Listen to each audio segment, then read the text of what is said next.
12월 27일 라디오 금천 뉴스라인입니다. 12월 17일부터 시작된 제21대 국회의원 선거 예비후보 등록에서 19일 더불어민주당 조성호 후보가 23일에는 더불어민주당 차성수 예비후보가 등록했습니다.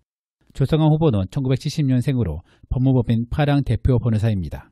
차성수 후보는 26일 출마선언 기자회견을 가졌으며 지지자 100여 명이 참석했습니다. 주민들이 금천구의회 구조조정을 요구하고 있습니다. 금천구의회는 10명의 의원으로 활동하고 있는데 구의장, 부의장, 상임위원장 3명, 특별위원장 1명 등 6명의 기관 업무 추진비를 사용하고 있는 것에 대한 지적으로 운영위원회를 행정재경위원회나 복지건설위원회로 통합할 것을 주장하고 있습니다. 기관 업무 추진비는 구의장이 월 330만 원, 부의장이 월 160만 원, 상임 및 특별위원장이 월 110만 원을 사용합니다.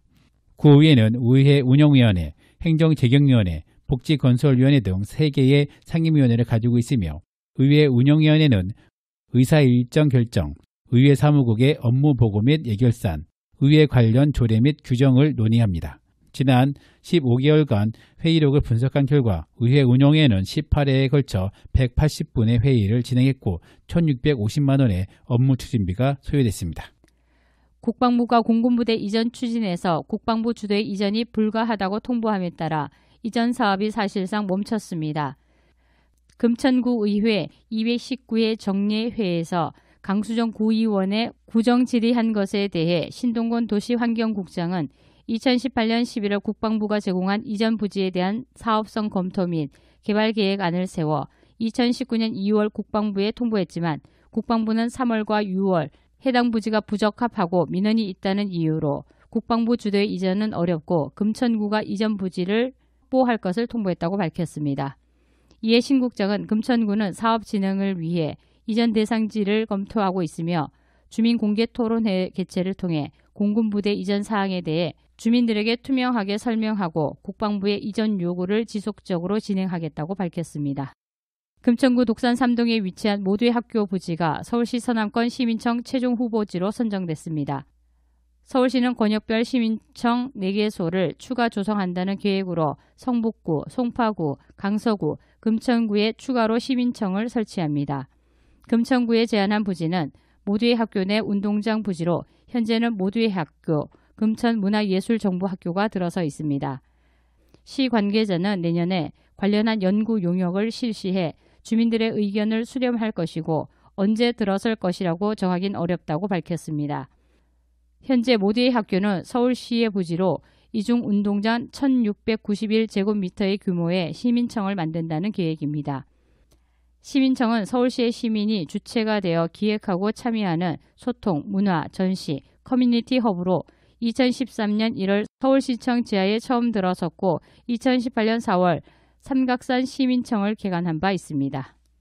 금천구는 대한전선 부지에 종합병원과 공동주택 복합 건립을 위한 세부 계획안을 서울시에 신청했습니다.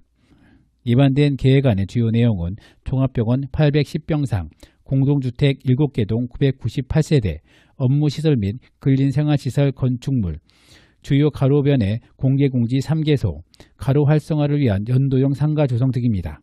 특히 종합병원은 5대 암, 노인성 질환, 소아질환 등 고난이도 중증 질환에 대한 치료법 집중 육성과 R&D 사업을 통해 특성화 전략을 구축하고 환자 중심의 병원, 안전한 병원, 친환경 병원을 목표로 상세한 건축 설계를 진행할 예정입니다. 서울시는 세부 개발 계획안에 대해 내년 상반기 중 결정할 예정입니다. 금천구 장애인 체육회가 지난 23일 참리총회를 가졌습니다. 이날 참리총회에서는 유성원 구청장이 회장 당연직을 맡았으며 이하 부회장 4명, 감사 1명, 사무국장 1명, 이사 10명을 임원으로 선출했습니다. 이로 인해 장애인 체육동호회인 발굴, 시구 단위 체육행사 지원, 생활체육 프로그램 운영, 동호인 운동용품 지원 등 장애인의 생활체육 저변 확대에 기여할 것으로 보입니다. 금천구 독산보건소의 네일아트 봉사단이 재능 나눔 봉사활동을 시작했습니다. 장애인과 비장애인 총 5명으로 구성된 봉사단은 지난 3월부터 12월까지 네일아트 이론 교육과 실습 교육을 진행했으며 지난 19일 독산 3동 문성경로당에서 첫 봉사활동을 시작으로 앞으로 다양한 기관에서 재능 나눔 활동을 실시할 예정입니다. 치매 예방 운동교실 참여 어르신들의 기억력, 언어 능력 등의 인지 기능이 평균 5%가량 향상되고 신체 구조적 변화에도 긍정적 영향을 미친다는 것이 과학적으로 증명됐습니다. 서울시와 차의과대학교 산학협력단은 올해 새롭게 시작한 치매 예방 운동교실의 효과를 비교 분석한 결과를 발표했는데요. 근육이 줄면서 신체 균형에 문제가 생겼던 참가자들이 운동을 통해 바른 자세를 유지하게 되면서 신장이 평균 약 4.23cm 증가했고 안정시 심박수도 5.68% 감소했다고 밝혔습니다. 숲속 작은 도서관 책달샘이 개관식을 가졌습니다. 지난 12월 24일 개관한 책달심은 독산동 감로천 생태공원에 컨테이너를 활용해 지상 1층 61제곱미터 규모로 조성됐습니다.